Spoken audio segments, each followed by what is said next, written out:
ভাই একটু দেখে দিবেন, আমার জীবনে এই প্রথমবার বেতন পেয়েছি, তাই আমার মায়ের জন্য এটা নিয়ে যাচ্ছি। আপনি কোনো চিন্তা করবেন না, আমার দোকানের সবচেয়ে ভালো শাড়িটাই আপনাকে দিচ্ছি।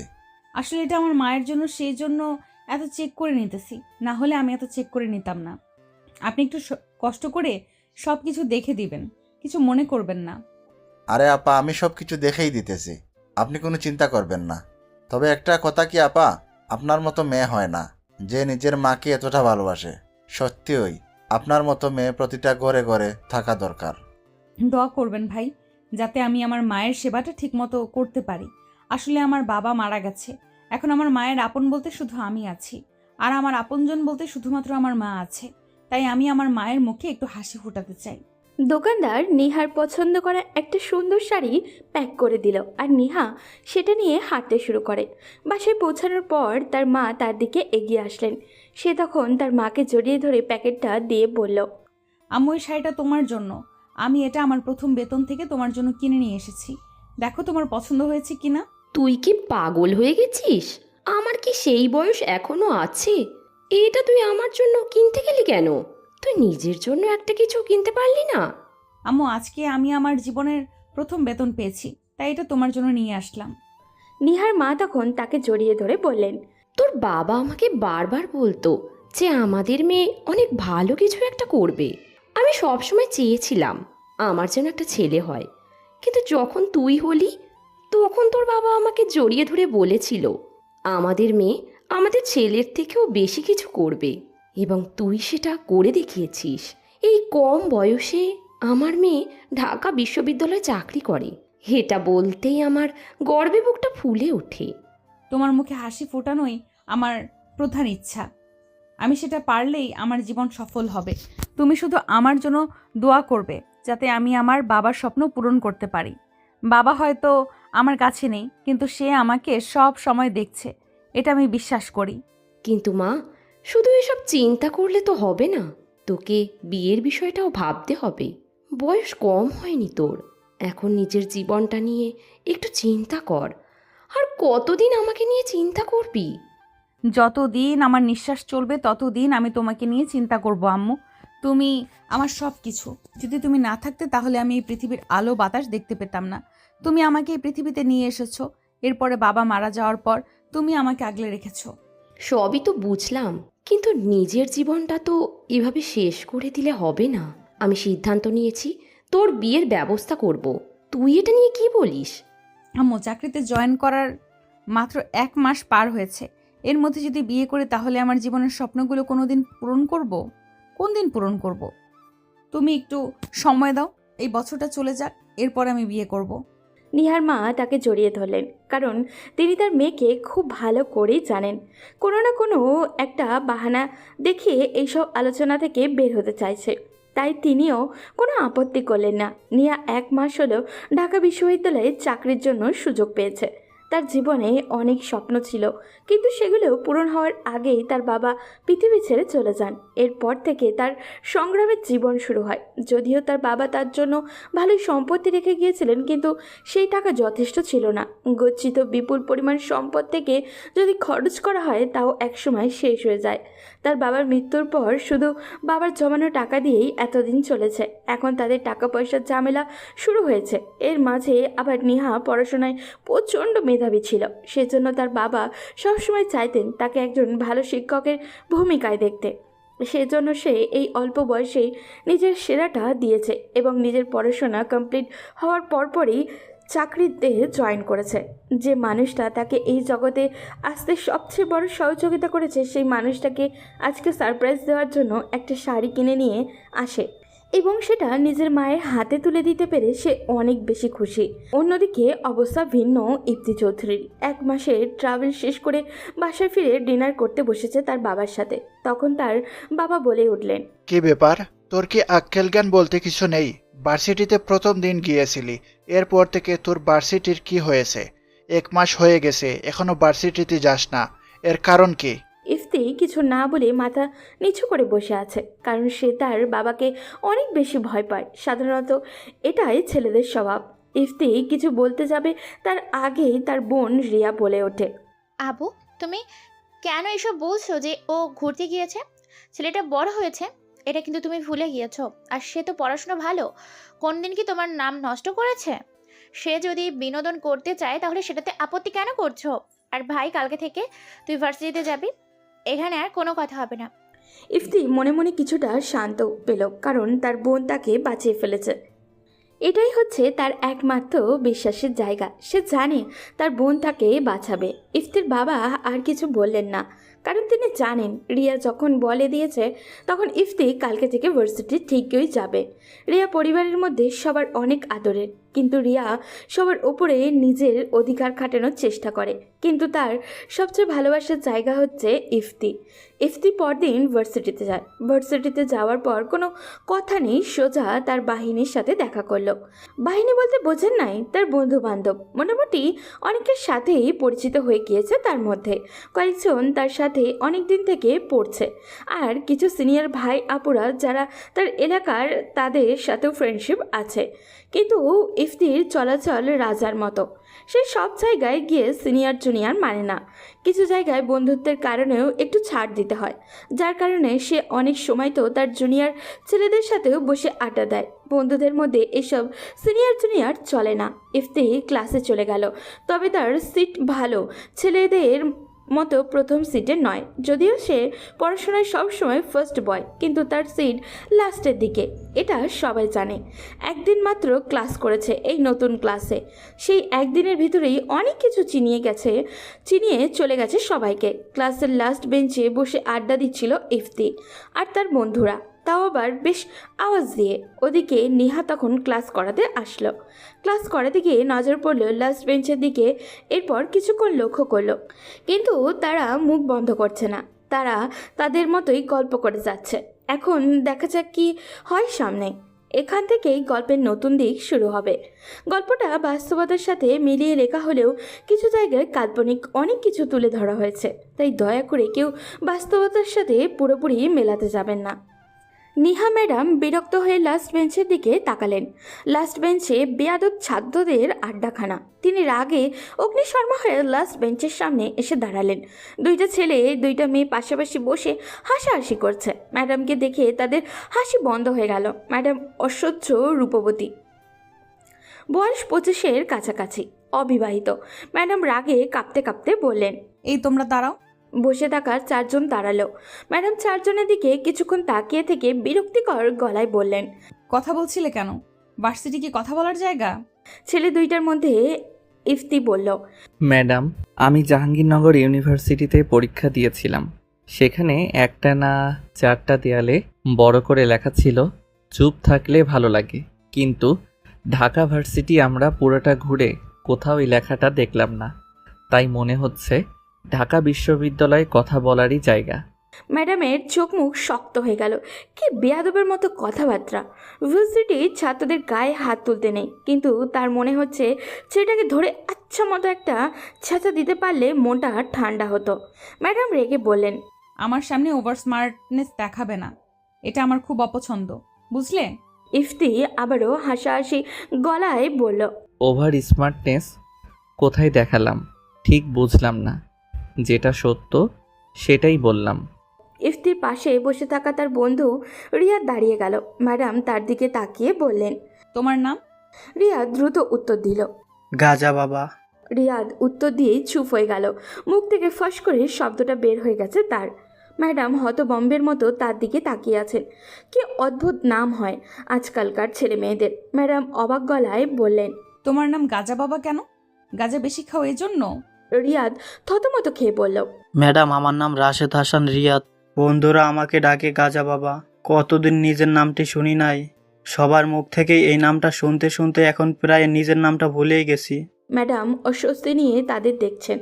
ইফতির ভীষণ ভালো লাগছে। ভার্সিটির সুন্দর ম্যাডাম না পেলে দম বন্ধের মতো অবস্থা হতো তার। ম্যাডাম তার দিকে তাকিয়ে শান্ত গলায় বললেন, খুব কষ্ট লাগে কখন জানো, যখন অনেক কষ্ট করে তোমাদের পড়াই, অথচ তোমরা তা বুঝতে চেষ্টা না করে নিজেদের মতো গল্প করো।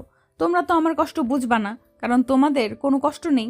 ইফতি কিছুটা অপমান বোধ করে বলল, ম্যাডাম, আমারও কষ্ট হয় যখন দেখি আপনার মতো এত সুন্দরী মেয়ে সংসার করা বাদ দিয়ে পড়াতে আসে। এবার ম্যাডাম চোখ মুখ লাল করে বললেন, তুমি খুব অতিমাত্রায় বেয়াদব একটা ছেলে। কোন কলেজে ছিলে? সরকারি বিজ্ঞান কলেজ। সরকারি বিজ্ঞান কলেজে কি সবগুলো স্টুডেন্টই তোমার মতো এমন পেইন?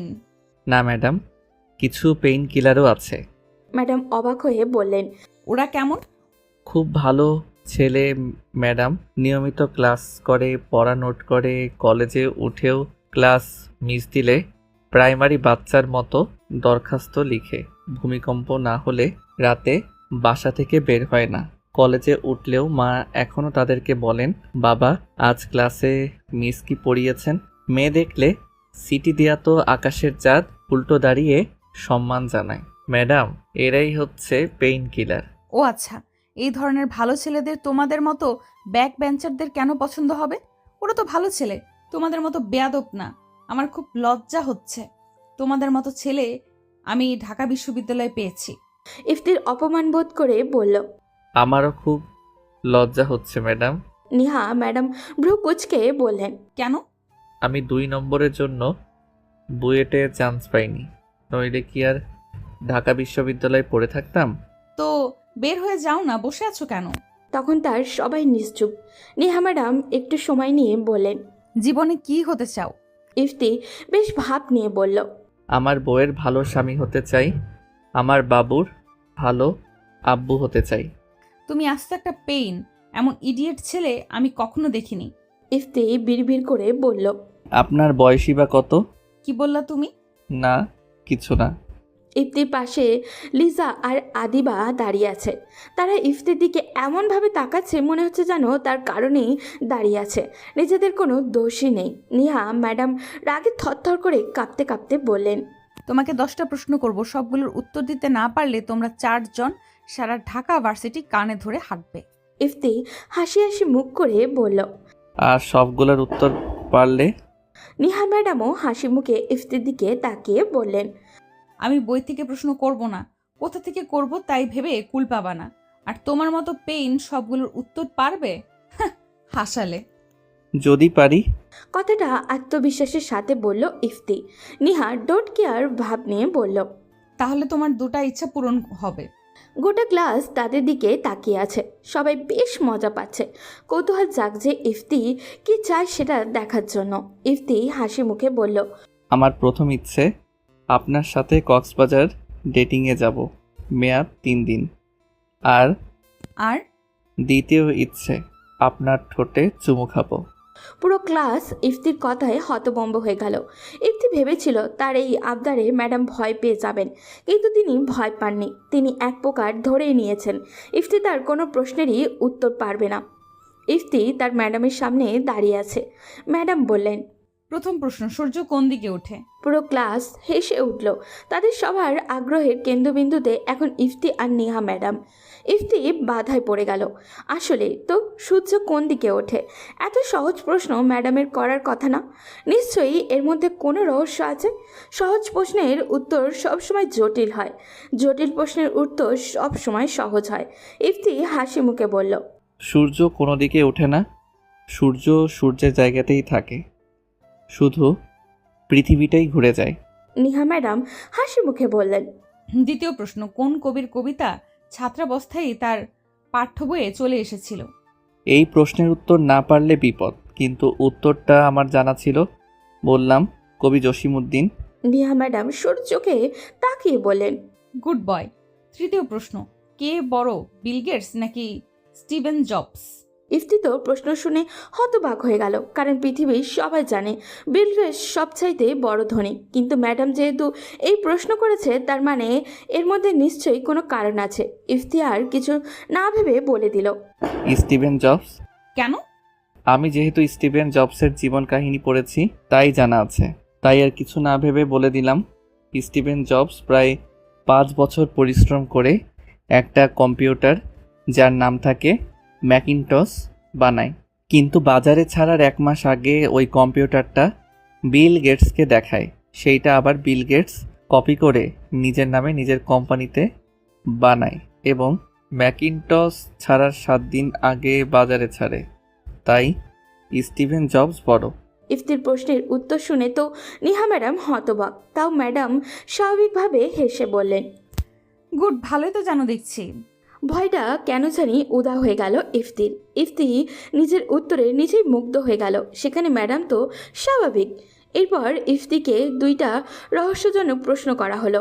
ইফতি সবাইকে অবাক করে দিয়ে প্রশ্ন দুইটির সঠিক জবাব দিল। এবার নিহা ম্যাডাম কিছুটা থমকে থেকে বললেন, এবার ষষ্ঠ প্রশ্ন, 6 থেকে 2 কেটে দিলে কত থাকে? ইফতি আবারও চিন্তায় পড়ে গেল। এ আবার কেমন প্রশ্ন? এমন প্রশ্ন তো বাপের জন্মে শুনেনি সে। তখন সে তার বন্ধু সাকিবের কথা মনে হলো। সাকিব কিছুদিন আগে এই প্রশ্ন এবং উত্তরটা বলে দিয়েছিল। ইফতি দ্রুত গতিতে বলল। 1 থাকে ম্যাম। ইফতির উত্তর শুনে সারা ক্লাস তো এসে অস্থির। ইফতি তো তখন ভয় হতে লাগলো, না জানি কি ভুল হয়ে গেল। নিহা ম্যাডাম তখন বললেন, কিভাবে হলো? তখন তো ইফতির কেঁদে দেওয়ার মতো অবস্থা হয়ে গেল। তার একটা টেকনিক মাথায় চলে আসলো। সে একটু দম নিয়ে বলল, ইংরেজিতে 6 লিখে যেহেতু 2টা কাটা লাগবে, তাই এস আর এক্সটা কেটে দিলে আই থাকে, যা রোমান সংখ্যায় 1। ইফতির এই উত্তর শুনে নিহা ম্যাডাম হাসতে শুরু করলো এবং বলল, বাহ, গুড বয়। এখন সপ্তম প্রশ্ন, বলো তো খরগোশ এবং তেলা পাখিকে কেন পেছন ফিরে তাকাতে হয় না? খরগোশ ও তোতা পাখিকে কখনো পেছন ফিরে তাকানোর দরকার হয় না। তার মাথা সোজা রেখেও পেছনের দৃশ্য দেখতে পায়। আচ্ছা ভালো, তো পরের প্রশ্ন বলো তো, মানুষ মহাশূন্যে গেলে তার তার শারীরিক কি পরিবর্তন ঘটবে? ইফতি বেশ অবাক হলো, কারণ মনে হচ্ছিল যেন তাকে যে কোনোভাবে আটকাতে চায় নেহা। ইফতিও থেমে থাকার পাত্র নয়, সাবলীলভাবে জবাব দিল, মহাশূন্যে গেলে মানুষ কিছুটা লম্বা হয়। সেখানে মাধ্যাকর্ষণ না থাকায় মেরুদণ্ডের উপর কোনো চাপ থাকে না, ফলে মেরুদণ্ডের দৈর্ঘ্য কিছুটা বাড়ে। ক্লাসের সবাই তাদের দিকে তাকিয়ে আছে। সবাই চাচ্ছে ইফতি যেন নিজে যায়। ইফতি নিহা ম্যাডামের জন্য খুব মায়া হচ্ছে। অন্যদিকে তাকে কাছে পেতেও ইচ্ছা করছে, আদর করতেও ইচ্ছা করছে। ক্লাসের সবাই এটাকে যৌনতা বলবে, কিন্তু ইফতি এটাকে বলবে ভালোবাসা। ইফতি ভালোবাসার কাঙাল, যৌনতার নয়। এবার লাস্ট প্রশ্ন। নিহা ম্যাডাম চারপাশে একবার তাকিয়ে নিলেন।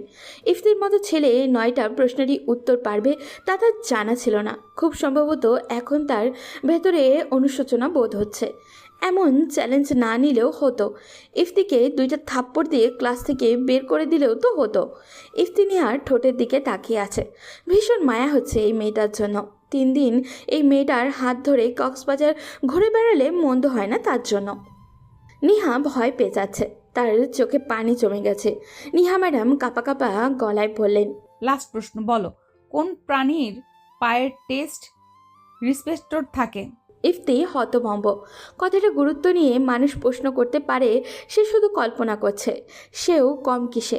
এখন তাকে থামিয়ে রাখা অসম্ভব, তাই বলল, প্রজাপতি কোনো খাবারের উপর বসলেই ওই খাবারটির স্বাদ অনুভব করতে পারে, কারণ প্রজাপতির টেস্ট রিসেপ্টর থাকে পায়ের তালুতে। ইফতি বোকার মতো দাঁড়িয়ে আছে, কারণ সে পুরো নিশ্চিত না এই ব্যাপারে। কিন্তু তাকে অবাক করে দিয়ে নিহা ম্যাডাম মাথা নিচু করে বললেন, কারেক্ট। কথাটা বলা মাত্রই পুরো ক্লাসে হইচই পড়ে গেল। সবাই তালি দিয়ে ইফতিকে শুভেচ্ছা জানালো। কেউ কেউ স্লোগানের মতো করে বলতে লাগলো, কিস কিস। ইফতির এই ক্লাসমেট তো বলেই ফেললেন, দোস্ত, খালি হাতে তো যাবে, আসার সময় যেন বাবুটা চলে আসে। এই কথা শুনে তো নিহা কেঁদেই ফেলল।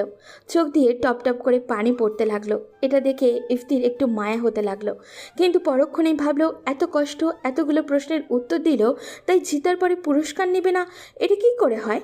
নিহা ম্যাডাম জিতলে কি তাকে ছেড়ে দিত? তাকে নিশ্চয়ই কান ধরিয়ে সারা ক্যাম্পাস ঘোরাতে হতো। তাই সে পুরস্কার নিয়েই ছাড়বে। নিহা কোনোদিন ভাবে নাই যে তাকে এমন কিছু করতে হবে, তা আবার ছাত্রের সাথে, যে কিনা তার চেয়ে 3 বছরের জুনিয়র। আর বড় কথা হলো, ছাত্র আর শিক্ষক থাকে বাবা আর সন্তানের মতো, কিন্তু ছাত্রের সাথে ম্যাডাম কিভাবে এইসব করবে, এটা ভাবতে লাগলো নিহা। ইফতি বিজয়ীর হাসি হেসে ম্যাডামের দিকে তাকিয়ে আছে। নিহা আগের মতোই মাথা নিচু করে আছে। কি ম্যাডাম, এখন তো আমি জিতে গেছি, সুতরাং শর্তগুলো আপনাকে পালন করতে হবে। শর্ত যখন দিয়েছি তা নিশ্চয়ই পূরণ করব। তবে বলুন, কবে যাচ্ছি আমরা কক্সবাজার? তুমি যেদিন চাও সেদিন যাব। ঠিক আছে, তাইলে কালকেই যাওয়া যাক। ঠিক আছে, অ্যাজ ইউর উইশ। এই বলে নিহা ক্লাস থেকে বের হয়ে গেল। তখনই সবাই ইফতিকে ঘিরে নিল আর বলতে লাগলো, কংগ্রাচুলেশন ইফতি। সবাই ইফতিকে আর নিহাকে নিয়ে অনেক মজা করলো, কিন্তু ইফতি কিছু বলল না, কারণ ওইগুলা শুনতে তার অনেক ভালো লাগছিল। আর যাই হোক, এবার পরিচয়টা শেষ করি। ইফতি বাবা মার সবচেয়ে ছোট সন্তান। তার বয়স এখন মাত্র 21 বছর। সে পদার্থবিজ্ঞান নিয়ে ঢাকা বিশ্ববিদ্যালয়ে পড়ছে। ইফতির ছোটবেলা থেকেই স্বপ্ন ছিল বড় আপুদের সাথে প্রেম করবে এবং ডেটিং করবে, বেশি ভালো লাগলে হয়তো বিয়েও করবে। তার একটু অনুশোচনা কাজ করছে ভিতরে ভিতরে। হাজার হলেও তো ম্যাডাম, তার সাথে কি এমন করা ঠিক হবে? পরে আবার ভাবতেছে, এগুলো ভেবে আমার কোনো কাজ নেই। আগে আমার স্বপ্ন পূরণ করি, তারপর অন্য কিছু নিয়ে ভাববো। জীবনে তো একটাও মেয়েও পাও নাই, আর ডেট তো দূরের কথা, এখন পেয়েও ছেড়ে দিব? হতেই পারে না। ইফতি কোন দিন ভাবে নাই যে ম্যাডামের সাথে ডেটিং করতে, তাও আবার কক্সবাজারে। সেই দৃশ্য মনে করতেই মনে যেন কেমন করছে তার। তাই ভাবলো যা হবার হবে, তারপরে ভেবে দেখবে। এখন যে যাবে এইসব ভাবতে ভাবতে ক্লাস থেকে বের হয়ে বাড়ির দিকে রওনা দিল। বাড়ি আসতেই ইফতির জানের জান মানে তার ছোট আপু রিয়া, যাকে ইফতি সবথেকে বেশি ভালোবাসে, সে আসলো। এসেই বলল, কি রে, আজ এত রাত্রে আসলি যে? কিছু হয়েছে? কিছু হয় নাই, আর তাড়াতাড়ি বাড়ি আসলাম কারণ কাল ডেটিংয়ে যাব, তাই প্যাকিং করতে তো হবে। তুই যাবি ডেটিংয়ে, আর আমি সেই কথা বিশ্বাস করব? 21 বছর বয়স হয়ে গেল, এ পর্যন্ত একটা মেয়ে পটাতে পারলি না, আর তুই কিনা যাবি ডেটিং? হ্যাঁ, এই তুই আমাকে হাসালি, আসল কারণ বল।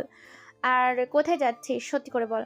সত্যি বলছি, 3 দিনের জন্য ডেট করতে যাব। আমি জানি তুই তোর বন্ধুর সাথে যাচ্ছিস। ভালোই বুঝছিস, এখন আমার প্যাকিং করা শুরু কর। এই বলে ফ্রেশ হয়ে একটু ঘুম দিল ইফতি। আর রাতে খাবার খাওয়ার পর তার আব্বুর থেকে অনুমতি নিয়ে নিল যাওয়ার জন্য।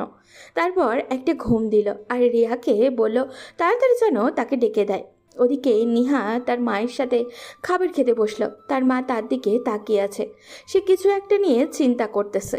এটা তিনি ভালো করেই বুঝতে পারছেন, কিন্তু তিনি কোনো কথা বলছেন না। তখন নিহা নিজে থেকেই বলল, আম্মু, কয়েকদিন থেকে মনটা এমনিতেই ভালো না, তাই ভাবছিলাম কোথাও থেকে ঘুরে আসি। আমি সিদ্ধান্ত নিয়েছি কালকে একবার কক্সবাজার যাব ঘোরার জন্য। তুমি কি আমাকে পারমিশন দিবে? নিহার মা তো এই কথা শোনার পর অনেক বেশি খুশি হলেন, কারণ তিনি অনেক দিন থেকেই বলছিলেন নিহাকে কোথাও ঘুরতে যাওয়ার কথা বলছিলেন, কিন্তু নিহা বারবার না করছে। কিন্তু আজ নিজে থেকে যখন বলছে, তাই তিনি কোনো আপত্তি করবেন না। তখন তিনি নিহার দিকে এগিয়ে এসে তাকে জড়িয়ে ধরে বললেন, আমি আপত্তি করব কেন রে মা? তুই নিজের জীবনের জন্য যে কোনো কিছু করতে পারিস, তুই আমার জন্য কোথাও যেতে পারিস না, এটা আমি খুব ভালো করে বুঝতে পারি। আজ যখন যেতে চেয়েছিস, তখন আমি আপত্তি করব কেন? না মা, আমি তোমাকে ছেড়ে কোথাও যেতে চাই না, কিন্তু আমি মাত্র 3 দিনের জন্য যাচ্ছি, আবার ফিরে আসব। একটু কাজও আছে সেখানে, তাই সেগুলো করে একদম চলে আসব। আর একটা কথা, তুমি তোমার নিজের খেয়াল রাখবে। আমি এই 3 দিন থাকবো না। তুমি নিয়ম করে ওষুধ খাবে। আমি না থাকার কারণে ওষুধ খাওয়া বন্ধ করবে না। তুমি তো জানোই তোমার কিছু হয়ে গেলে আমি বাঁচবো না, তাই নিজের প্রতি একটু খেয়াল রাখবে। আমার ব্যাপারে তোকে কোনো চিন্তা করতে হবে না। এখন তুই নিশ্চিন্তে যা, গিয়ে ঘুরে আয়। 3 দিন কেন, আরও বেশি কিছুদিন থাকতে পারিস, আমার কোনো আপত্তি নেই। না মা, এসে আবার ভার্সিটিতে যেতে হবে, এভাবে মিস দিলে চলবে না। তাই আমি 3 দিনই থাকবো। একটা জরুরি কাজ আছে, 3 দিনের ভেতরেই শেষ করে আবার ফিরে আসবো। আচ্ছা ঠিক আছে, তাহলে কি কালকে সকালেই চলে যাবি? সকালে গেলে আমি তোকে ডেকে দিব, তুই কোনো চিন্তা করবি না। নিহা তার মাকে জড়িয়ে ধরে সেখান থেকে চলে গেল। তার অনেক মন খারাপ হচ্ছিল, কারণ সে কিছুতেই যেতে চায় না, কিন্তু সে যখন কথা দিয়েছে তাহলে সেটা তাকে পালন করতেই হবে। কিন্তু তার কাছে ব্যাপারটা অনেক অসহ্যকর মনে হচ্ছে। সে রুমের মধ্যে গিয়ে কিছুতেই ঘুমাতে পারছিল না। তার ঘুম আসছিল না, কারণ তার মায়ের সাথে এসে এমন একটা কথা বলবে সে কোনোদিনও ভাবতে পারেনি। তার মাকে সে কোনোদিন মিথ্যে কথা বলেনি, কিন্তু আজকে বলতে হলো, তাও এত খারাপ একটা কাজের জন্য। সে নিজেকে বারবার বকাবকি করছে, কারণ সে এমন একটা কাজ কিভাবে করতে পারলো। তখন সে মনে মনে বলে উঠল, আম্মু, তুমি আমাকে ক্ষমা করে দিও। আজকে আমি তোমার সাথে একটা মিথ্যা কথা বলেছি। আমি কোনোদিন তোমার সাথে মিথ্যা কথা বলতে চাইনি, কিন্তু বাধ্য হয়ে বলেছি। যদি মিথ্যে কথাটা না বলতাম তাহলে তুমি হয়তো আমাকে কোনোদিন ক্ষমা করতে না। তুমি হয়তো জানো না আমি কোন দিকে চলে যাচ্ছি। আমার জীবন কোথায় চলে যাবে সেটা আমি নিজেও জানি না। সকাল 7টায় সময় ইফতিকে ঘুম থেকে ডেকে দিয়ে রিয়া উঠালো। তারপর 8টার সময় বাড়ি থেকে বের হলো ইফতি, কারণ বাস স্ট্যান্ডে তাদের বাড়ি থেকে অনেক দূরে, তাই আগেই বেরিয়ে গেল। সকাল 10টার সময় আবার তাদের বাস, এখন 9টা 15 বাজে, কিন্তু তার ম্যাডামের অর্থাৎ নিহার কোনো খবর নেই। তখন ইফতির মনের মাঝে বলতে লাগলো যে ম্যাডাম মনে হয় আসবে না। তারপর রিয়াদকে ফোন করে ম্যাডামের নাম্বারটা নিয়ে নিল। নাম্বার পেয়ে নিহাকে কল করলো। ফোন ধরতেই ইফতি দুষ্ট একটা হাসি দিয়ে বলল, হ্যালো জান, তুমি কই? কি বললে তুমি? আমি তোমার কি? নিহা ইফতির কণ্ঠ শুনেই চিনে ফেলেছে, তাই ইফতি মুচকি হেসে বলল, কই আমি কি বললাম? আমি বললাম ম্যাম আপনি কত দূর? আমি কাছেই আছি, আসতে 20 মিনিট লাগবে। এরপর আরও 35 মিনিট কেটে গেল, নিহার কোনো খোঁজ নেই। ইফতির চিন্তায় পড়ে গেল, নিহা কি আসবে? বাস বাস একটু পরেই ছেড়ে দিবে, কিন্তু এখনও নিহার আসার নাম নাই। আদৌ কি সে আসবে? নিহা পালায়নি তো? তবে সে আসলো ঠিক 9টা 55 গাড়ি ছাড়ার ঠিক 5 মিনিট আগে। ইফতি দেখলেও নিহা খুব সেজেগুজেই সেখানে এসেছে। তারপর ইফতি আর নিহা তাদের সিটে গিয়ে বসলো। নিহাকে জানলার পাশে বসতে দিয়ে ইফতি বলতে লাগলো, আচ্ছা ম্যাম, আপনার নামটাই তো জানা হয় নাই, তা আপনার নামটা কি? এই কথা শুনে যেন নিহা ম্যাডাম ইফতির দিকে অগ্নি দৃষ্টিতে তাকালো। তুমি কেমন ছাত্র যে শিক্ষকের নাম জানো না? আসলে ম্যাম আমি তো আপনাকে কালই প্রথম দেখলাম, তাই আর কি। তা নামটা বলুন না। আমার নাম হলো মাহিয়া আফরিন নিহা। সুন্দর নাম বটে। তা আপনার ফ্যামিলি সম্পর্কে একটু বলুন। হাজার হলেও আমার সাথে 3 দিন থাকতে হবে আপনাকে। আমার সম্পর্কে তোমাকে বলবো কেন? আমি যে আপনার সাথে 3 দিন থাকবো, তাই এটা জানা আমার কর্তব্য। বলো, আমার সম্পর্কে কি কি জানতে চাও? আপনার ফ্যামিলিতে কে কে আছে? কে কি করে? আমার ফ্যামিলিতে শুধু আমি আর মা থাকি। বাবা আমার ছোটবেলার বোন কার অ্যাক্সিডেন্টে মারা গেছে। বাবা যা রেখে গিয়েছিল সেটাই আমি আর মা চাকরি করে যা পাই তাই দিয়ে ভালোভাবেই চলে যাচ্ছে। আর আমার মা অসুস্থ অবস্থায় আছে। তা তোমার সম্পর্কেও কিছু বলো। আমি ইফতি। আমরা 2 ভাই 3 বোন। 2 বোনের বিয়ে হয়ে গেছে, বাবার বিজনেস আছে। আর আমি সবচেয়ে বেশি ভালোবাসি আমার ছোট বোনকে। বুঝলাম। ম্যাম একটা কথা বলি, রাগ করবেন না তো? যদি রাগ করার মতো কথা না হয় তো রাগ করব না।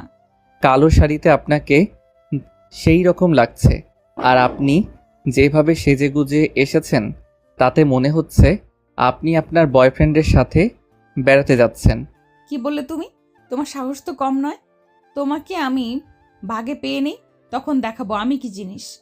ম্যাম আপনি কি আমাকে ভয় দেখাচ্ছেন? আমি তোমাকে ভয় দেখাবো কেন? সত্যি যা তাই বললাম। ইফতি পাশে সিটের একটা মেয়েকে দেখে মজা করে বলল, ম্যাম দেখেন মেয়েটা কি হট। তোমার লজ্জা করে না? আমি তোমার ক্লাসের শিক্ষক আর তুমি আমার সাথে এইসব কি ভাষায় কথা বলছো? ফাজিল একটা ছেলে তুমি। আমি ভাবছিলাম তুমি হয়তো একটু ভালো আছো, কিন্তু না, তুমি সম্পূর্ণ একটা ফাজিল ছেলে। এই কথাগুলো শুনে ইফতি মনে মনে বলতে লাগলো, হাই রে, কি করতে চাইলাম আর কি হয়ে গেল। সমাজ আমাকে নিয়ে কি ভাববে যে আমি এত খারাপ। নিজের ক্লাসের শিক্ষিকার সরলতার সুযোগ নিলাম। আমি কিন্তু কোনো কিস বা ডেটিং করার জন্য ওইখানে যাচ্ছি না। অনেক দিনের স্বপ্ন ছিল বড় কোনো আপুর সাথে কক্সবাজার বেড়াতে যাব, তাই পূরণ করলাম। আমি ছেলে, আমাকে এত খারাপ কথা বললে ম্যাডামকে সবাই কি বলবে? আর সে তো শিক্ষক, সে তাহলে কিভাবে সব ছাত্র ছাত্রীর কাছে মুখ দেখাবে? আর ভাবতে পারছি না কি করে ফেললাম, কিছুই বুঝতেছি না। না হয় ম্যাডাম ভুল করে একটা চ্যালেঞ্জ করে ফেলছিল, তাই বলে আমি এমন জানোয়ারের মতো আচরণ করলাম। আমার এগুলো করা ঠিক হচ্ছে না। ইফতি গভীর মনোযোগ দিয়ে চিন্তা করছিল। এমন সময় নিহা ইফতিকে ডেকে বলল, শোনো, ওই হোটেলে গিয়ে কিন্তু ম্যাডাম বলে আমাকে ডাকবে না, না হলে অনেক খারাপ হয়ে যাবে। আর হ্যাঁ, পারলে 2টা রুম নিও। ঠিক আছে ম্যাডাম, আমার মনে থাকবে। এই বলে কখন যে ঘুমিয়ে পড়েছি নিজেই জানি না। আসলে টেনশন হলে তো এমনি অনেক ঘুম আসে, তাই আমারও আসলো। হঠাৎ ম্যাডামের ডাকে ঘুম ভেঙে গেল। আমি ঘড়ির দিকে তাকিয়ে দেখি 5টা বাজে। বললাম, কি হয়েছে ম্যাম? আর গাড়ি থেমে গেছে কেন? এত ঘুম থাকলে জানবে কেমন করে আমরা পৌঁছে গেছি? এবার নামো আর কোন হোটেলে যাবে তাড়াতাড়ি চলো, আমি খুব ক্লান্ত। ইফতি নিহাকে নামতে বলে নিচেও নেমে গেল আর ম্যাডামের থেকে পানির বোতলটা নিয়ে মুখটা ভালো করে ধুয়ে নিল। যেখানে নেমেছে ওইখান থেকে একটু দূরেই হোটেলটা অবস্থিত, তাই হেঁটেই গেল হোটেলের মধ্যে। পৌঁছাতেই ম্যানেজার তাদের দিকে তাকিয়ে হাসি মুখে বলল, good evening sir and ma'am. তা বলুন, আপনাদের আমি কিভাবে সাহায্য করতে পারি? আসলে আমাদের 2টা রুম লাগবে। আপনাদের এখানে আছে? সরি স্যার, আমাদের এখানে একটা মাত্র রুম খালি আছে, আপনারা চাইলে এটা নিতে পারেন। এই কথাগুলো শুনে তো নিহা মনে আকাশ থেকে পড়ল। ইফতি নিহার দিকে তাকিয়ে বলল, যখন একটা রুম খালি আছে তো ওই একটা রুম নিয়ে নেই, কারণ আমি খুব ক্লান্ত, আমার বিশ্রাম নেওয়া দরকার। এই কথা শুনে নিহা ইফতির দিকে অগ্নি দৃষ্টিতে তাকালো, যা দেখে ইফতি ভয় পেয়ে গেল। নিহাকে ইফতি আর কিছু জিজ্ঞাসা না করেই ম্যানেজারকে বলল যে ওই রুমটা আমাদের দেওয়ার জন্য। তারপর চাবি নিয়ে রুমের দিকে গেল দুইজন। রুম নাম্বার ছিল 89, যা ছিল 3য় তলায়। ইফতি নিহাকে নিয়ে লিফটে উঠে 3য় তলায় গেল। তারপর চাবি দিয়ে রুম খুলে রুমের মধ্যে ঢুকলো দুজন। এতক্ষণ নিহা ইফতির সাথে একটা কথাও বলে নাই, শুধু রাখে কটমট করছে। সাপ যেমন ছোবল দেওয়ার আগে করে, নিহাও অমনভাবেই করছে। মনে হচ্ছে ইফতিকে এক্ষুনি ছোবল দিবে। ইফতি ওইদিকে কান্না দিয়ে বিশ্রাম নেওয়ার জন্য বিছানায় গা এলিয়ে দিতে যাবে, এমন সময় নিহা বলে উঠল, এই বেয়াদব ছেলে, টাকা আমার, সব কিছু আমার, আর তুমি তোমার মতো চলবে? আমার টাকা দিয়ে এটা কখনোই হবে না। যতই খারাপ ব্যবহার করুন না কেন, এই এক বেডেই একসাথেই থাকতে হবে, তাছাড়া আর কোনো উপায় আপনার কাছে নাই। আমি ঘুমাবো তোর মতো ফকিন্নির সাথে? কি যোগ্যতা আছে তোর? এই কথা শুনে ইফতির একটু মন খারাপ হয়ে গেল আর বলল, হ্যাঁ ম্যাম, ঠিক বলছেন। তোর মতো কুত্তা আমি জীবনেও দেখি নাই, যে তার নিজের ক্লাস টিচারের সরলতার সুযোগ নিয়ে। ছি ছি ছি। আমি কিভাবে আপনার সরলতার সুযোগ নিলাম? আপনি নিজেই তো শর্ত দিয়েছিলেন, আর আমি শুধু নিজেকে রক্ষা করার জন্য বলেছিলাম। এই বলে ইফতি ফ্রেশ হতে চলে গেল আর নিহা অপেক্ষা করতে লাগলো ইফতি কখন বের হবে। আর হ্যাঁ, ইফতি যদিও ধনী পরিবারের ছেলে, কিন্তু তার এই একটা ভালো দিক রয়েছে, সে সবসময় গরিবের মতো থাকতে ভালোবাসে। 15 মিনিট পর ইফতি বের হলো আর বলল, এই রুমের যা ভাড়া হয় তার অর্ধেক আমি দিব। আর হ্যাঁ, আপনি আপনার টাকায় চলবেন আর আমি আমার টাকায় চলবো। এই কথা শুনে নিহা কিছু না বলে একটা কালো রঙের শাড়ি নিয়ে ফ্রেশ হতে গেল। ইফতির প্রিয় কালার সবুজ, আর লাল হলেও কালো রঙের শাড়ি তার অন্যরকম ভালো লাগে। নিহা ম্যাম ফ্রেশ হতে যাওয়া দেখে ইফতি একটু ঘুমিয়ে পড়ল। কতক্ষণ হবে সে জানে, তবে না নিহা তাকে ডেকে ঘুম থেকে ওঠালো। কি হয়েছে? এমন ষাঁড়ের মতো ডাকছেন কেন? কি আর হবে, তুমি যদি বেডের সব জায়গা দখল করে রাখো, আমি কোথায় বসে বিশ্রাম নিব? তুমি নিচে শুয়ে ঘুমাও। এক্সকিউজ মি, এই রুমের অর্ধেক ভাড়া আমি দিব, সো অর্ধেক বেডও আমার, তাই আমি অর্ধেকে ঘুমাবো আর আপনি অর্ধেকে। ইফতির এই কথা শুনে তো ম্যাডাম সেই রেগে গেল, যেমন গরম তেলে পানি দিলে যা হয় আর কি, সেই রকম নিহারও হলো। তারপর ইফতি আর কিছু না বলতে পেরে রাগে গজগজ করতে করতে রুম থেকে বের হয়ে গেল। ইফতি ভাবলো হয়তো খাবার খেতে গেছে, তাই সে আবার ঘুমোতে চেষ্টা করলো, কিন্তু পারল না, তাই বাধ্য হয়েই বাইরে চলে গেল। বাইরে গিয়ে তো ইফতি অবাক, পার্টি হচ্ছে। আরও অবাক হলো যখন দেখলো তার ম্যাডাম অর্থাৎ নিহাকে। সে বোকার মতো তাকিয়ে আছে। নিহা অপরিচিত অনেক ছেলে মেয়েদের সাথে মদ খাচ্ছে। নিহা ইফতিকে আর চোখে দেখে মদ খাওয়ার গতিবিধি পেয়ে গেল। সে ইফতিকে দেখে কমপক্ষে আরও 5-6 প্যাক খেয়ে নিল। ইফতি কেবল অবাক হচ্ছে, সে ছেলে হয়ে ওইগুলো পছন্দ করে না, আর উনি মেয়ে হয়ে ওইগুলো খাচ্ছে। তারপর উনি একজন শিক্ষিকা, উনি কিভাবে ড্রিঙ্কস করছে, ওনার লজ্জা করছে না? তখন ইফতি নিজেকেই বলতে লাগলো, ওনার যা মনে চাই তাই করুক, আমার কি, আমি আমার মতো চলাফেরা করি। এই ভেবে আমি রেস্টুরেন্টে গেলাম, গিয়ে হালকা কিছু খেয়ে আবার রুমে ফিরে গেলাম ঘুমাতে। এইদিকে ম্যাম আরও ড্রিঙ্কস করছে। রাত 11টা বেজে গেছে আর বাইরের আওয়াজও কমে গেছে, তাই ঘুমাতে চেষ্টা করছিল ইফতি। এমন সময় রুমের ল্যান্ডফোন বেজে উঠল। ইফতি ফোন ধরল। ওপাশ থেকে ম্যানেজার বলে উঠল, স্যার, আপনার ওয়াইফ তো মদ খেয়ে টেবিলে পড়ে আছে, তাড়াতাড়ি এসে নিয়ে যান, পার্টি শেষ হয়ে গেছে। ইফতি কি আর করবে, বাধ্য হয়েই গেল। গিয়ে দেখে নিহা আবোল তাবোল কথা বলছে। স্যার, নতুন বিয়ে করেছেন, বিয়ে করলেই এমনই হয়। ইফতি লজ্জা পেয়ে বলল, বুঝলাম না। স্যার, আপনাদের মাঝে মধ্যে ঝগড়া হয়, আমার তো প্রতিদিনই হয়, অনেক কষ্টে রাগ ভাঙ্গাই। বুঝলাম। হাইরে, নতুন বিয়ে করলে এমনই হয়। এখন রুমে নিয়ে গিয়ে এক ফাইল ওষুধ দিয়ে দিন, দেখবেন সব ঠিক হয়ে যাবে। ইফতি বেশ লজ্জায় পড়ে গেল। আর কি করবে, নিহাকে কোলে করে রুমে নিয়ে আসলো। তারপর ওনাকে যেই মাত্র বেডে শোয়াবে এমন সময় নিজের গা আর ইফতির গা ভরে বমি করে দিল। এই দেখে ইফতির রাগে ফায়ার হয়ে গেল। নিহা তার নিজের পরনে থাকা শাড়িসহ ইফতির জামা কাপড় নষ্ট করে দিয়েছে। এখন যদি ওইগুলা না পারলেই তো নিহা অসুস্থ হয়ে যাবে, আর পরে তাকেই টানতে হবে। তাই পাল্টানোর সিদ্ধান্ত নিয়ে নিল ইফতি। মনে মনে ভাবলো, আমি করব নাকি অন্য কাউকে ডেকে এনে চেঞ্জ করাবো? ম্যানেজারকে কল করে একজন মহিলা স্টাফকে ডাকলাম। দেখলাম আমার প্যান্ট শার্টও নোংরা হয়ে গেছে। এখন যেহেতু গ্রীষ্মকাল, তাই রাতে অনেক গরম লাগছিল। কিছু না ভেবে শাওয়ার নিয়ে একটা তোয়ালে পরে সোফায় ঘুমিয়ে পড়লাম। ইফতি ভাবলো তোয়ালে পরে সোফায় ঘুমিয়ে যাবে। নিহা যেহেতু তার ম্যাডাম, তার সাথে তো এমন কাজ করা যাবে না যে তার সাথে ইফতি এক বিছানায় ঘুমাবে। এতটা খারাপ ছেলে ইফতি না, আর কোনো দিনও ছিলও না। তাই আর কিছু না ভেবে সোফায় তোয়ালে পরে ঘুমিয়ে পড়ল সে। হঠাৎই ইফতির ফোন বাজার আওয়াজে ঘুম ভেঙে গেল। তাড়াতাড়ি করে ফোনটা হাতে নিয়ে দেখে রিয়াদ ফোন দিয়েছে। তখন তাই মনে মনে ওর 14 গোষ্ঠীকে উদ্ধার করে তারপর ওর ফোনটা ধরল। কিরে দোস্ত, কি অবস্থা? ডেটিং কেমন চলছে? শালা গাজা বাবা, এইটা শোনার জন্য তুই আমার ঘুম ভাঙালি? না রে ভাই, প্রোটেকশন নিতে ভুলে যাস না। সেফটি ছাড়া কোনো কিছু করলে কিন্তু ফেঁসে যাবি। শালা দাঁড়া, আমি আগে আসি, তারপরে তোরে আমি প্রোটেকশন দিয়ে কি করা লাগে ভালো করে বোঝাবো। আরে ভাই, রাগ করিস কেন? এখন নিশ্চয়ই ম্যাম মানে ভাবের বুকের উপরে মাথা রেখে কথা বলছিস।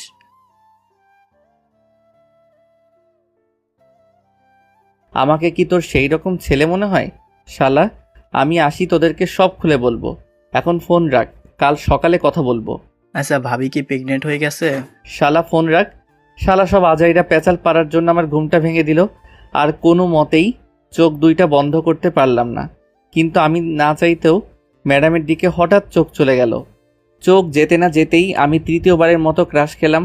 ঘুমন্ত অবস্থায় ম্যাডামকে যা লাগছিল বলে বোঝাতে পারবো না। মনে হচ্ছিল পৃথিবীর যত মায়া আছে সব ম্যাডামের চোখে। তখন ইফতি ভাবতে লাগলো, সে যদি তাকে বিয়ে করে তাহলে সমাজ কি ভাববে। এটা ভাবতে ভাবতে কখন যে ঘুমিয়ে পড়েছে তা সে নিজেও জানে না। সকাল 6টায় ইফতির ঘুম ভাঙলো। সে ওঠার ঠিক 5 মিনিট পর নিহা ম্যামও উঠল। তাই ইফতি নিহাকে এই 5 মিনিট ভালোভাবে দেখতে পারল। নিহা ঘুম থেকে উঠে প্রথমে ইফতিকে দেখলো। তাকে দেখে কেমন যেন করলো, কারণ ইফতি যে তোয়ালে পরে ঘুমিয়েছিল। তারপর যেই না ড্রেসের দিকে তাকালো, তখনই মনে হলো তাদের রুমে একটা হাইড্রোজেন বোমা ফাটার মতো চিৎকার দিল নিহা, আর বলতে লাগলো, হায় আল্লাহ, আমার সব শেষ। আমার সব দেখে ফেলেছে। রাতে কি জানি এই ছেলে করেছে আমার সাথে। আমাকে আর কেউ বিয়ে করবে না। কেউ বিয়ে না করলে আমি তো আছি। আর আপনার কে কি দেখেছে? তুমি আমার সাথে রাতে কি করেছো বলো। তুমি আমার সাথে এমন করতে পারলে? আমি ভাবতাম তুমি একটা নম্র ভদ্র ছেলে, কিন্তু তুমি রাতে যা করেছো তাতে মনে হচ্ছে তুমি একটা লুচ্চা ছেলে। এই মুহূর্তে ইফতি তার মুখ থেকে কথা কেড়ে নিয়ে বলতে লাগলো, এনাফ ইজ এনাফ, অনেক হয়েছে।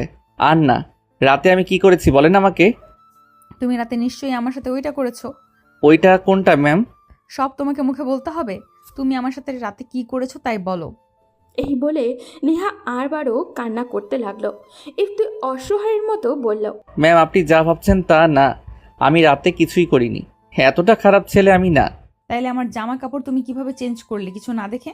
আর তুমি তোয়ালে পরে আছো কেন? ও, এই ব্যাপার। রাতে আপনি মদ খেতে বেহুশ হয়ে গিয়েছিলেন। তারপর ম্যানেজার আমাকে কল করে আপনাকে আনতে যেতে বলে। আমিও গেলাম। গিয়ে দেখে আপনি বেহুশ হয়ে পড়ে আছেন। তারপর আপনাকে আমি কোলে করে রুমে আনলাম। রুমে আসা মাত্রই আপনি বমি করে দিলেন।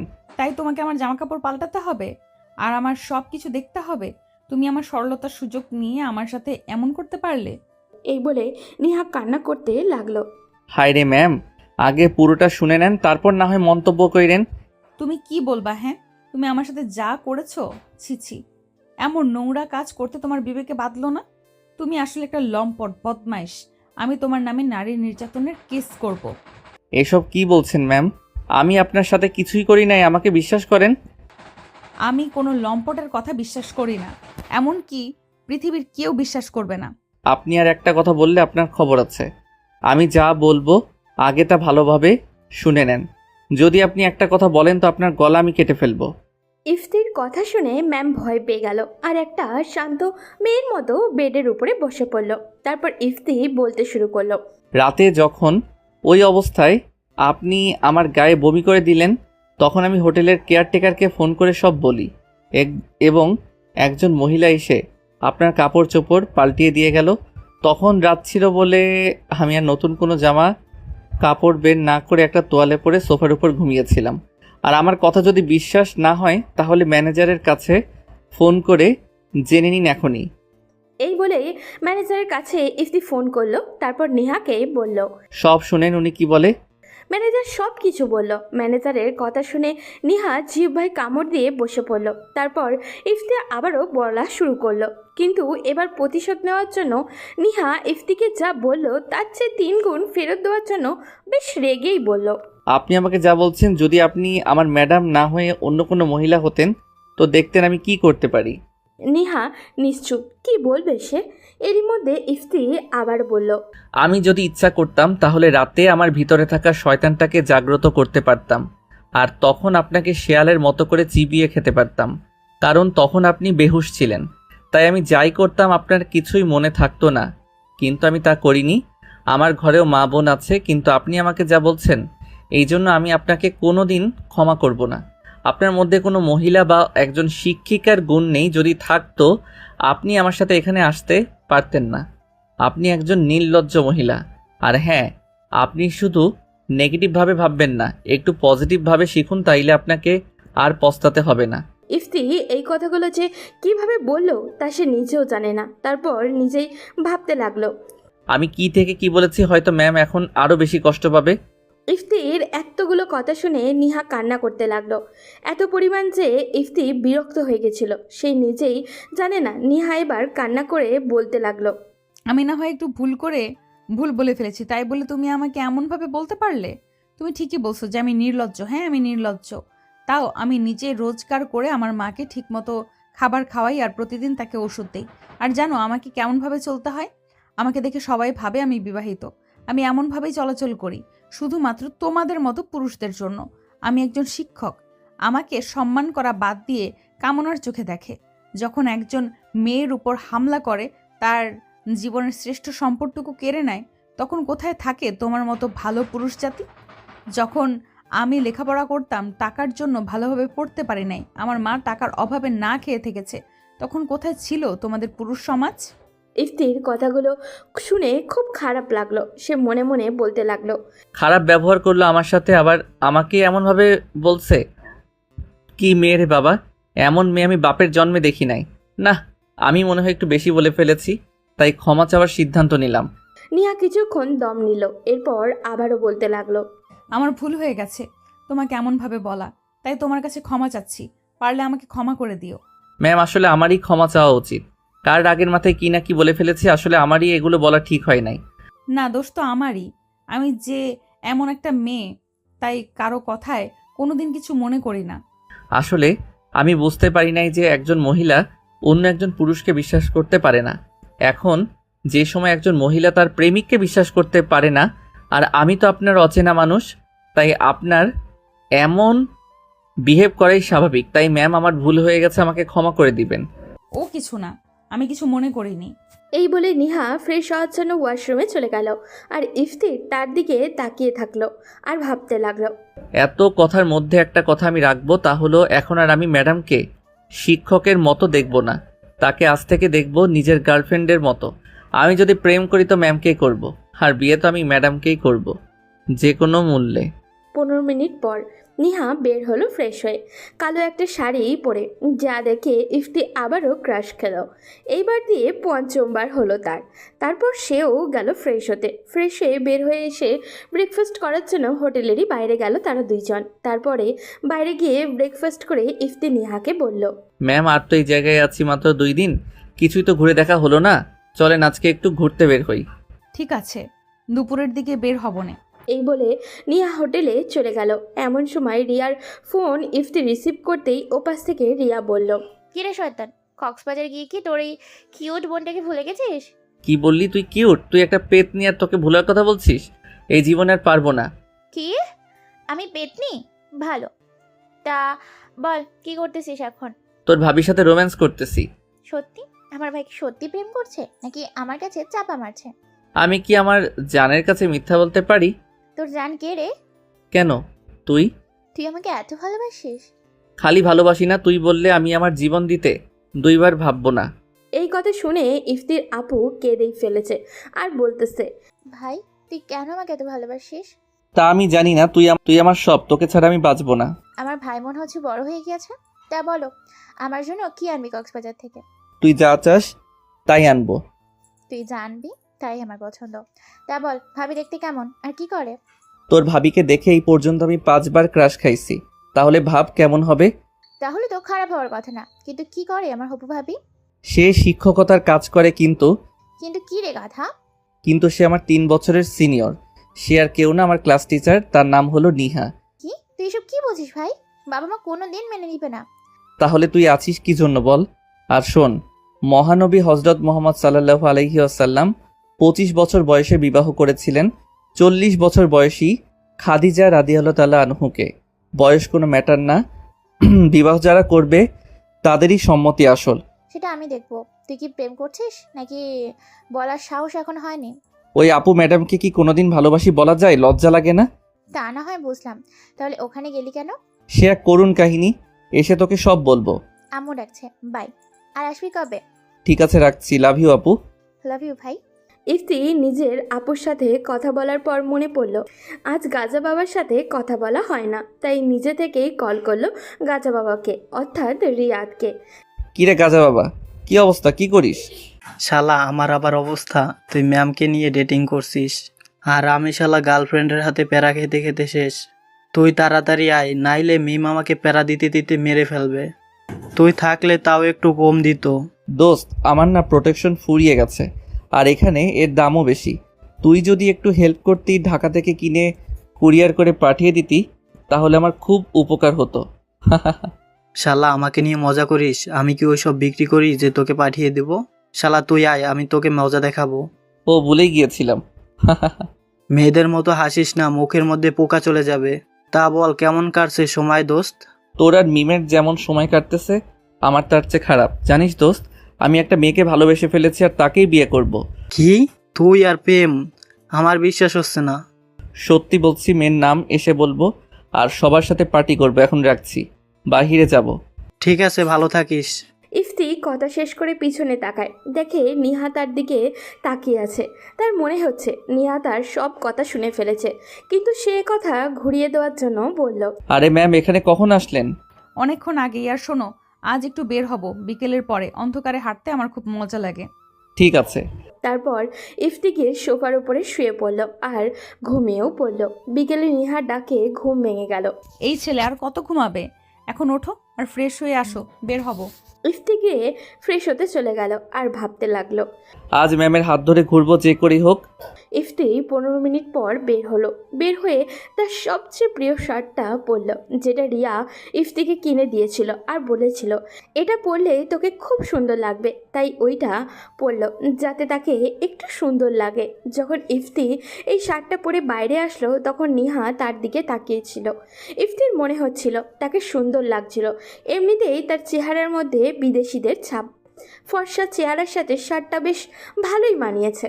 তারপর পরে বের হলো দুজনে। তখন সময় 5:30 বাজে। তখন ছিল গরমকাল, তাই ওই সময়ের মিষ্টি বাতাস দুজনের কাছেই অন্যরকম একটা লাগছিল। ইফতি আর নিহা ব্রিজের উপরে হাঁটছিল আর ইফতি মনে মনে ভাবছিল, যদি ম্যামের হাতটা ধরে ঘুরতে পারতাম তাহলে কতই না ভালো হতো। দুইজনই নীরব ছিল। নীরবতা ভেঙে নিহা বলল, আচ্ছা ইপ্তি, ফোনে ওইসব বলে তোমার বন্ধুকে কি বুঝিয়েছিলে? ওইসব মানে কি? এটা আপনাকে বলা যাবে না, একটু গোপনীয়, সবার কাছে বলা যায় না, শুধু বন্ধুদের কাছে বলা যায়। এই কথা শুনে নিহা আবারও নীরব হয়ে গেল। হঠাৎ আবার নিহা বলল, ইফতি চলো ফুচকা খাই। ঠিক আছে চলেন। তারপর নিহা গিয়ে 3 প্লেটের মতো ফুচকা খেলো। আর ইফতি বিস্ময় চোখে তাকিয়ে দেখলো তাকে। তার মাথা ঘুরছে। হঠাৎই অন্ধকার নেমে আসলো। তখন ইফতি পিছনে আর নিহা সামনে ছিল। দুইজন দ্রুতই হাঁটছিল আর মাঝে মাঝে দুই একটা কথা বলছিল। কিন্তু ইফতির পিছনে একটা ছেলে ছিল যে নিহাকে বারবার খারাপ নজরে দেখছিল। কিন্তু ইফতি দেখছিল না যে তার পিছনে কেউ আছে। সেই ছেলেটি ইফতির পাশ দিয়ে হেঁটে গিয়ে নিহার কোমরের উপরে চিমটি দিল। আর তখন নিহা অন্যদিকে তাকে সমুদ্র দেখছিল। হঠাৎ 3-4 বার ঠাস ঠাস শব্দ হলো। আর ইফতির মনে হলো তার মুখের উপরে 5 কেজি ওজনের হাত দিয়ে কেউ চড় মারলো। হ্যাঁ, নিহা ইফতিকে 4-5 বার চড় দিল। ইফতি কিছুই বুঝে উঠতে পারছিল না কেন তাকে মারছিল। তারপর বলতে লাগলো, এই ছেলে, তোমার ঘরে মা বোন নাই? তুমি আমার কোমরে হাত দাও, তোমার লজ্জা করে না? এই কথা শুনে ইফতি কথা বলার ভাষা হারিয়ে ফেলেছে। আর এই কথা শুনে তার মুখ কালো হয়ে গেল। তখন ইফতি বলতে চাইলো, আমি আপনার কোমরে কখনো হাত দিলাম? এই কথা বলার আগেই নিহার কোমরে যে ছেলে হাত দিয়েছিল সে বলে আশেপাশে থাকা লোকদের বলে উঠল, আপনারা তাকিয়ে কি দেখছেন? মারতেছেন না কেন? ওকে উচিত শিক্ষা দেন। এই কথা শুনে আশেপাশের সবাই ইফতির উপরে ঝাঁপিয়ে পড়লো। আর ইফতি নিহার দিকে তাকিয়েছিল শুধু। সবাই মিলে ইফতিকে মেরে আহত করতে ফেললো। আর ইফতির মুখ কেটে গিয়েছিল, হাত পা তো ভাঙার মতো হয়ে গিয়েছিল। হঠাৎই কিন্তু ওইখানে আবারও ইফতির বান্ধবী তমা আর তার স্বামী হানিমুন করতে এসেছিল। সেটা ইফতি জানতো না। তমা এবং তার স্বামী পারভেজ ওইখানে দুইজন ছবি তুলছিল। হঠাৎই তাদের ছবির মধ্যে ওরা দুইজন ইফতিকে খেয়াল করে এবং তাড়াতাড়ি এগিয়ে আসে। আর এসে ইফতির অবস্থা দেখে অবাক হয়ে যায়। পারভেজ বুদ্ধিমান লোক ছিল, সেই জন্য সে বলল, তমা, আমরা যখন ছবিতে ওকে দেখে এসেছি তাহলে নিশ্চয়ই আসল অপরাধী আমরা খুঁজে বের করতে পারবো। পারভেজ নিজের ফোনে তোলা ছবিগুলো চেক করতে আরম্ভ করে এবং এমন কিছু দেখতে পায় যা ইফতিকে বাঁচানোর জন্য যথেষ্ট ছিল। কিন্তু ইফতি তাদের চিনতে পারেনি। সে দেখেছিল কোথা থেকে যেন এক মহিলা আর তার স্বামী এসে সবাইকে থামিয়ে একটা ছবি দেখালো। যেটা ঘটেছিল তারা ছবিতে তুলতে সক্ষম হয়েছিল। কিন্তু ইফতি যেহেতু জানতো না যে ওটা তমা আর ওর স্বামী, তাই চুপচাপ শুয়েছিল। সবাই ছবি দেখে চিনতে পারলো যে ছেলেটা ইফতিকে প্রথম মারার জন্য বলেছিল সে এই কুকর্ম করেছে। আর সেই কিনা যে অপরাধ করে নাই তাকে আগে আঘাত করলো। তারপরও ওইখানে যারা ছিল আর ইফতিকে যারা মেরেছিল তারা ইফতির জন্য আফসোস করতেছিল। আর সবাই বলতেছিল আমরা সবাই কত বড় ভুলটাই না করে বসেছিলাম, আর একটু হলেই তো এই নির্দোষ ছেলেটাকে মেরেই ফেলতাম। এমন সময় যে ছেলে এমন কাজ করেছে সে পালাতে চায় আর সবাই তাকে ধরে গণপিটুনি দেওয়ার আরম্ভ করে। বোঝেনি তো গণপিটুনি কেমন পিটুনি হয়। সেই ছেলেকে তো আধমরা করে ফেললো সবাই। তখন তমা নিহাকে উদ্দেশ্য করে বলতে শুরু করলো, কিন্তু ইফতি তখন তাকে চিনতে পারেনি। আপনি কেমন মেয়ে? হ্যাঁ, যে অপরাধ করে তাকে কিছু বলতে পারেন না, আর যে অপরাধ করে না তাকে এভাবে মার খাওয়াতে পারেন? আপনি একটা মেয়ে মানুষ নাকি অন্য কোনো জগতের এলিয়েন? নিহা নিশ্চুপ। কী বা বলবে, সব কিছু গোলমেলে হয়ে গেছে। তাকে কিছু বলতে না দেখে তমা আরও রেগে গিয়ে বলল, কাকে আমি কি বলছি? আপনি একটা রাক্ষসী। Just go to hell now.